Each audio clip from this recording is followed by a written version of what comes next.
सद्गुरु साईनाथ महाराज की जय।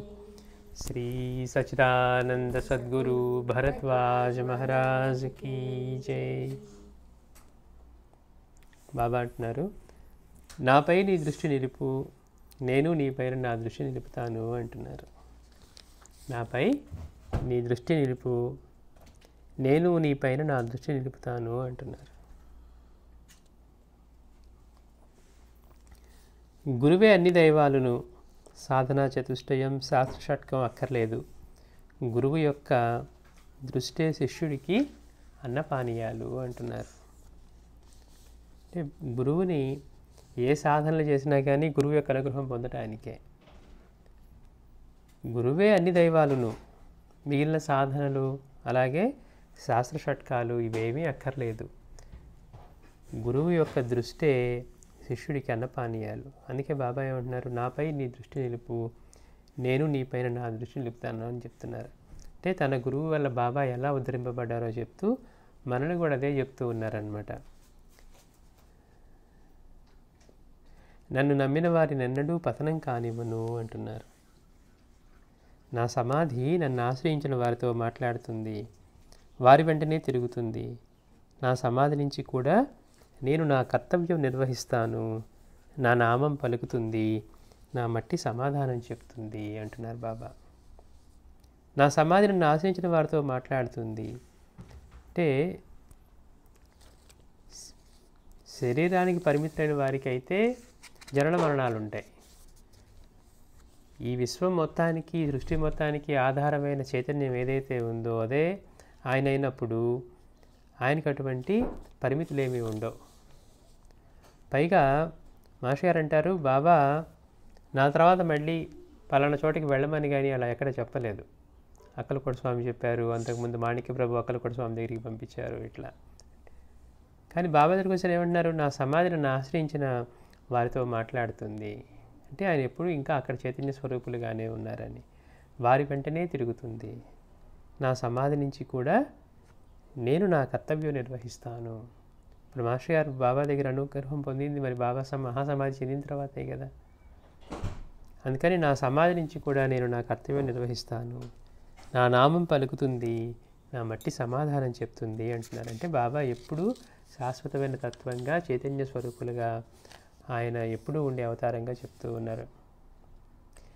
ఎవరైనా నన్నే ధ్యానించి నా నామాన్నే స్మరించి నా లీలలు గానం చేసి వారే నేనుగా మారిపోతారో వారి కర్మ నశిస్తుంది, నేను ఎప్పుడూ వారి చెంతనే ఉంటాను.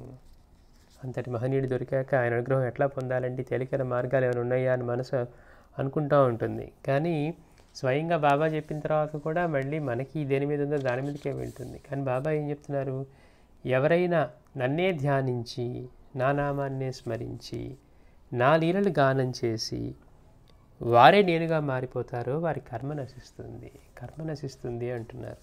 మామూలుగా మనం చేసే పూజల వల్ల వ్రతాల వల్ల కర్మ నశించడాలు ఉండవు. తద్వారా ఏవైనా పుణ్యం సమకూడవచ్చు. పుణ్యం ఎప్పుడు సంపదగానో ఇంకోటి గానో మనకి లభ్యమవుతుంది తప్పించి మనకి ఎప్పుడూ కూడా కర్మ నశింపజేయటం కానీ అలాగే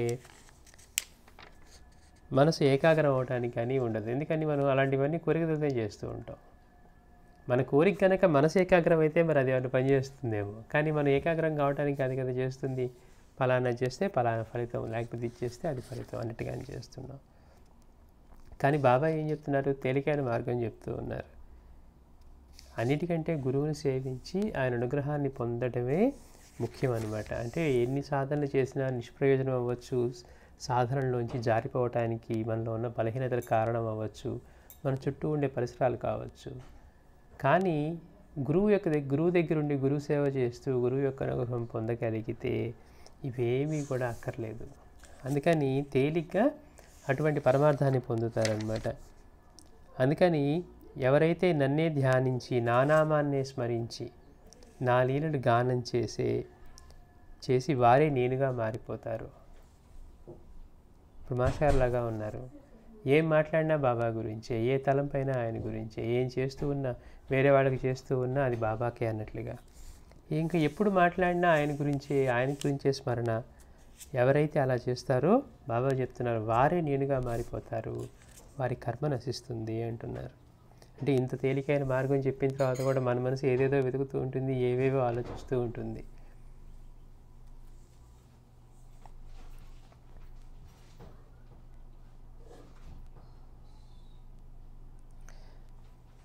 బాబా అన్నారు ఎవరైతే ఎప్పుడు నన్నే చూస్తూ నా గురించిన మాటలనే వింటూ ఎల్లప్పుడూ సాయి సాయి అనే నామాన్నే ఉచ్చరిస్తూ నాయందే మనస్సును నిలుపుతాడో వాడు నిశ్చయంగా దైవాన్ని చేరుకుంటాడు అంటున్నారు. అంటే గమ్యం ఏదైతే ఉందో, పరమార్థం ఏదైతే ఉందో దాన్ని చేరుకుంటాడు అంటున్నారు. ఇప్పుడు ఆయన గురించే స్మరిస్తూ ఆ సాయి సాయి అన్న నామాన్ని ఉచ్చరిస్తూ భక్తి పొంగే హృదయంతో నా గురించిన మాటలనే వింటూ నాయందే మనసును ఎవరైతే నిలుపుతారో వాడు నిశ్చయంగా దైవాన్ని చేరుతాడు అంటున్నారు. వాడు ఇహపరాల గురించి భయపడ పని లేదు. మనం దేనికోసం ఇదంతా మనం కొట్టుకులాడేది రోజు పొద్దున్న నిద్ర లెగిస్తే మళ్ళీ నిద్రపోయే వరకు, ఎందుకంటే ఇహపరాల కోసమే. మనకి ఇది ఆధ్యాత్మికంగానూ స్పిరిచువల్ లైఫే గడుపుతూ ఉంటే మనకి కావాల్సిన అవసరాలని ఎవరు చూస్తారండి అంటున్నారు. ఆయన అభయం ఇచ్చేస్తున్నారు, వాటి గురించి భయమే లేదు, ముక్తి ప్రదంతం అంటున్నారు. నాకు అర్పించకుండా ఎవడైతే ఏమి తినడో వాడికి నేను బానిసను అంటున్నారు. బాబా ఏం చెప్పినా ఆయన ఎంత అద్భుతంగా ఆచరించి చూపారో. భిక్ష తీసుకొచ్చినా మళ్ళీ తన గురువుకి అర్పించి దునికి అర్పించిన తర్వాత మిగిలిన వాళ్ళకి పంచిన తర్వాత దానిలో నుంచి అన్ని జీవులు స్వీకరించిన తర్వాత ఆయన ప్రాణం నిలుపుకోవడం కోసం 3 ముద్దలు తీసుకునేవారు అంటున్నారు. అంటే ఎంతటి కృతజ్ఞతాభావంతో, ఎక్కడ మనం ఇవాళ చేస్తాం రేపు మర్చిపోతాం, కానీ బాబా దగ్గరికి వచ్చేసరికి ఎలాంటి స్థితిలో ఉన్నా కానీ ఎక్కడ మర్చిపోయటం అనేది ఉండదు. అంటే అది సహజమైపోయింది కృతజ్ఞతతో జీవించటం. అల్లా మాలిక్ అనే పదం నోటికి ఉచ్చారణ కాకుండా ఆయనే యజమాని అని. అందుకని బాబా అంటున్నారు నాకు అర్పించకుండా ఎవడైతే తినడో వాడికి నేను బానిసను. అంటే అర్పించకుండా తినడో అంటే తినే ముందు కూడా ఆయన్ని స్మరించకుండా అది ఆయన ప్రసాదంగా ఆయనే యజమాని అన్న భావం లేకుండా ఉండటం ఎలా సాధ్యమవుతుంది? అంటే మనం కష్టపడి సంపాదించుకున్నాం కదండి అని మనం అనుకుంటూ ఉంటాం, కానీ అవన్నీ ఆయన ఇచ్చినవే అనే విషయం మర్చిపోతే కృతజ్ఞత లేని వాళ్ళం అవుతాం, కృతజ్ఞులం అవుతాం అన్నమాట. అందుకని నాకు అర్పించకుండా ఎవరైతే ఏమి తినడో వాడికి నేను బానిసను అంటున్నారు. ఇంతగా సృష్టి చేసి ఇన్ని రకాలుగా మనకి సమర్పించి మనకి ఆ పూటకి తినడానికి అవకాశం ఇచ్చి మనకి ఆహారాన్ని అర్పిస్తూ ఉన్నాయనికి కనీసం కృతజ్ఞత చెల్లించుకోకుండా తింటాం. మన దగ్గరికి వచ్చేసరిగా మాస్టర్ గారు అంటారు ఎవరికైనా పిలిచి భోజనం పెట్టి వాడు కనుక బయటికి వెళ్ళి ఏదైనా చెడ్డగా మాట్లాడాడో ఇంకోటో చేస్తే కృతజ్ఞత లేదు వీడికని రెండోసారి భోజనం పెట్టడానికి కూడా పిలవమంట. మనందరం అంతే ఉంటాం. మనకు అనుకూలంగా ఉండి మంచి మాటలు మాట్లాడితేనే లేదు మళ్ళీ ఇంకోసారి రండి అంటాం, కానీ వీడికి ఏదో తెలియక పిలిచామండి వాడు వెళ్ళి మన గురించి అంతా బ్యాడ్ మౌత్ చేస్తున్నాడు ఇంకోటో అంటే ఒకసారి పిలిచి భోజనం పెట్టిన వాడు కృతజ్ఞతగా లేకపోతేనే మళ్ళీ పిలవమే. ప్రతిరోజు మనం ఏ మొహం పెట్టుకొని కృతజ్ఞత లేకుండా జీవిస్తామన్నారు. ఆ మాట అర్థమైంది అనుకోండి, దానిలో తెలుస్తుంది. అవును కదా, మన దగ్గరికి అయితే మన ఇంటికి ఒక్కసారి భోజనం పెడితేనే కృతజ్ఞత చూపించాలా? సృష్టి మొత్తం ఇన్ని జీవుల రూపంలో సేవ చేస్తూ ఉంటే కనీసం స్మరించడానికి కూడా సమయం లేదా? కృతజ్ఞతతో తీసుకునే ముందు ఇది ఆయన ప్రసాదం అన్న భావన తెచ్చుకోవడానికి కూడా. అందుకని కృతజ్ఞతతో జీవించడం, లేకపోతే కృతజ్ఞత లేకుండా తింటూ ఉంటే అది పాపాన్ని స్వీకరిస్తూ ఉన్నారు అని గీతలో కూడా చెప్పబడింది అనమాట. అదేంటంటే వాడు కష్టపడి సాధించుకున్నాడు కదా అని మనం అనుకుంటూ ఉంటాం. కృతజ్ఞత లేకపోవడమే పెద్ద పాపం. అందుకని నాకు అర్పించకుండా ఎవరైతే తినరో వాడికి నేను బానిసను, అంతగా గుర్తుపెట్టుకొని సేవ చేస్తాను అంటున్నారు. నా భక్తుని ఇంట్లో అన్న వస్త్రాలలేమీ ఉండదు. ఏమంటే ఇదే పనిగా కూర్చుంటే మనల్ని ఎవరు పట్టించుకుంటారు? అంటే నా భక్తుని ఇంట్లో అన్న వస్త్రాలలేమీ ఉండదు. నా బిడ్డలను పస్తులు ఎలా ఉండనిస్తాను? భౌతికంగా పరిమితులతో ఉన్న మన తల్లిదండ్రుల్లాగా ఉండే మనము మన తల్లిదండ్రులే వాళ్ళ పిల్లల్ని పస్తులు ఉండనివ్వరే, మరి ఆయనకి బిడ్డలుగా ఉండి ఆయన మీద మనసు పెట్టేవాడిని ఆయన పస్తులు ఎలా ఉండనిస్తాను అంటున్నారు. నా భక్తుని ఇంట్లో అన్న వస్త్రాలలేమీ ఉండదు.